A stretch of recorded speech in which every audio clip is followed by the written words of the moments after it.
Hey gang, it's Bryan from FXBilliards. Today I'm going to give you at least 10 ways to improve your break, help you make more balls on the break.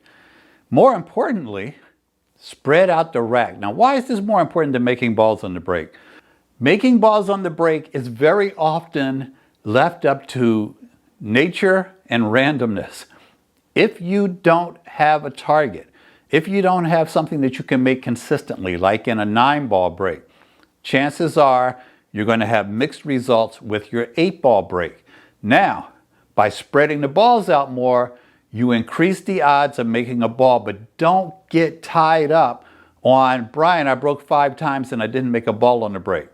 Maybe you only have a 50% chance of making a ball on the break, and if you haven't made one in your last 5 breaks, it's like flipping a coin 5 times and landing on heads. The odds are against it, but it's not extraordinary.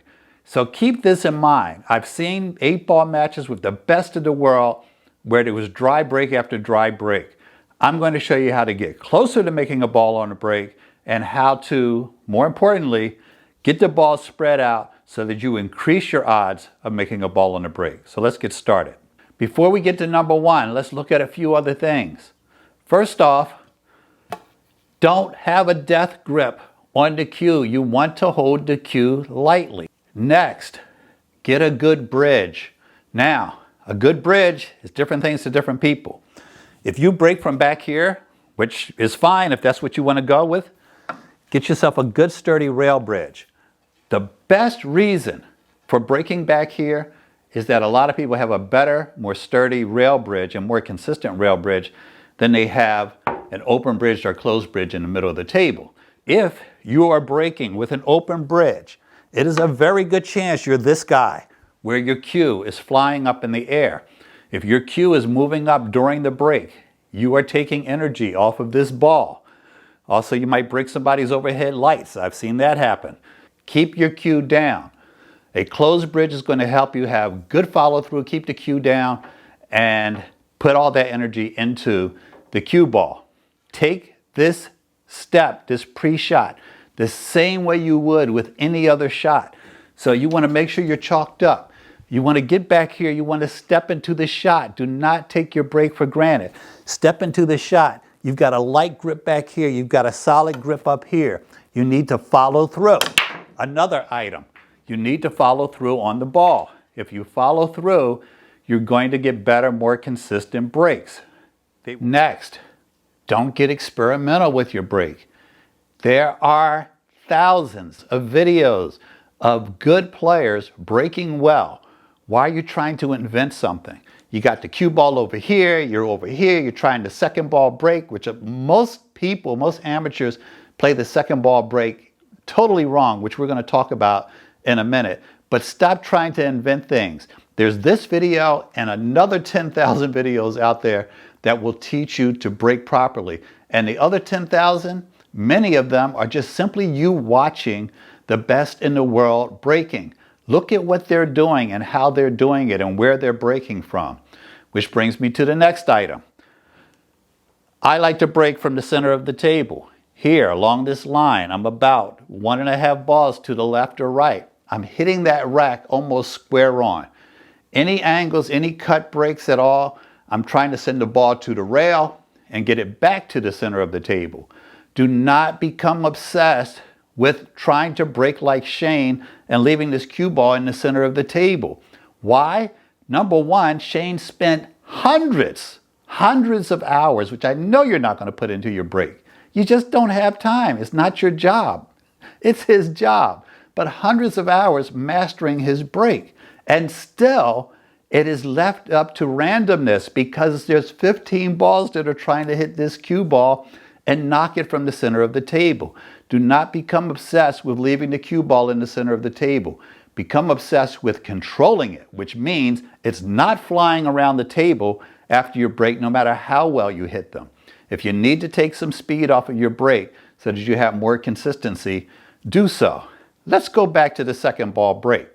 If you're breaking from this side and you're shooting the second ball break, the reason I don't like it is because it does not give you symmetry on the table. It usually, not always, usually puts the balls to one side of the table than the other. The purpose of the second ball break is to get action out of the 8-ball. But what happens? You get action out of it, but how many times are you really making the 8 on the break? I know guys that have been using that second ball break for 10 years and twice they made the 8-ball on the break and they swear by it. Well, it's not a good return on investment when you consider how much it messes up the table. Also, if you're going to do it and you're on this side of the table trying to hit the second ball, you have got to play this shot with low left or you are hitting it incorrectly. If you're over here, you're hitting it with low right. Why? Because the cue ball is going to come off the rack. You want to hit this rail with that spin, that clockwise spin on this side that's going to take you back to the center of the table. So if you choose to use the second ball break, good luck. But if you're going to do it, at least do it correctly. Which brings me to the next item. Keep some good records of your breaks. Don't tell me you haven't made a ball on the break in 10 breaks and I say, okay, when was the last time you made a ball on the break? Oh, I have no idea. Well, it was probably yesterday or the day before. You're only remembering the ones that you didn't make a ball on the break. Keep good records, especially you second ball breakers. How many balls are you actually making on the break? And how many hundreds of breaks do you have behind you since you made the 8-ball on the break? Now, I will tell you that if you're playing on bar boxes, you're playing on 7-foot tables, you might have more success with a second ball break. Those of you who say, well, I play a second ball break and I always make a ball on the break, or I usually make a ball on the break, or what I usually hear is, oh, my team captain uses that and he makes a ball on the break all the time. No, he doesn't make a ball on the break all the time. You have selective memory, but you have to ask yourself, if he's breaking from the center of the table, how often would he make a ball? If he's making balls from the second ball break and he's breaking from the side of the table, chances are he's going to have the same or even better results by breaking from the center of the table. I have a lot of students. I've seen people do it. Hey, Brian, I always break from over there. Break from right here. All of a sudden, they're making more balls on the break, and they have more control over the cue ball because it is just simply easier to control the cue ball from over there. Next, we kind of touched on this before, but when you break, if your cue is anywhere other than down on the table, there's a good chance you did not follow through well. This is important for a lot of reasons. First off, that follow through means that you're putting your energy into the ball. It also means that you are more likely, not always, you're more likely to hit the cue ball where you want to hit it. Now, what does that mean? A lot of players, probably north of 80% of amateur players, are not hitting the cue ball where they think they're hitting it. Invest in an IQ ball. I don't usually promote these different training products because a lot of them are gimmicky, but get yourself an IQ ball. There'll be a link in the video description here. This is a ball that's going to show you with a blue dot, if you use the right chalk, it will show you with a dot where you're actually hitting the ball versus where you think you're hitting the ball. Next, maybe you're not getting good racks. A lot of people can't rack properly. A lot of racks can't rack properly. If you're playing in a bar on a bar box and they've got an old plastic rack, chances are the balls are not being racked properly. If you're using a magic rack, you have a very good chance of having those balls in the right position and not moving around and leaving you a bunch of gaps. Also, if you have a quality rack, a Delta 13, I use a Predator Arrow rack. If you use one of these high-end racks, you want to know why they cost north of $100? If you use the rack properly, the balls are racked pretty tight. You may or may not like them, but this is the reason why these racks cost so much. You don't need to invest $100 in a rack, but you need to make sure you're getting good racks. And if you take your pool seriously, I know a guy that travels with his Arrow rack in his car because he wants to make sure wherever he goes, he has the best rack that he can get. Next, this is number one, guys. This is the best one. The number one tip that I can give you for breaking better is when things aren't working for you.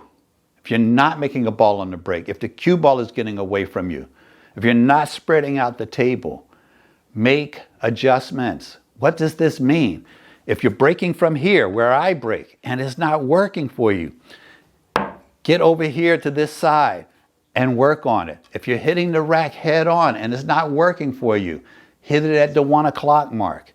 If you're breaking from the second ball break and you're not making a ball on the break, you are consistent with most second ball breakers. Get back to the center of the table. If your bridge is inconsistent, if your cue is flying up, get yourself a good, solid, closed bridge, or you can come back here and you can break from the rail, hit the cue ball lower if it's following on your break. If you see this top spin and is going through the rack, that is not where you want to be. Put a little draw on it, hit it a little bit lower. If it's shooting back to this rail, you're probably putting too much draw on it. Hit it a little bit higher. But the number one mistake players make when they're trying to improve their break is doing the same thing over and over again and expecting a different results. Be true to yourself, make these adjustments, give us a thumbs up. Don't forget to subscribe. Hit us in the comments. Let me know what you think, and have a great day.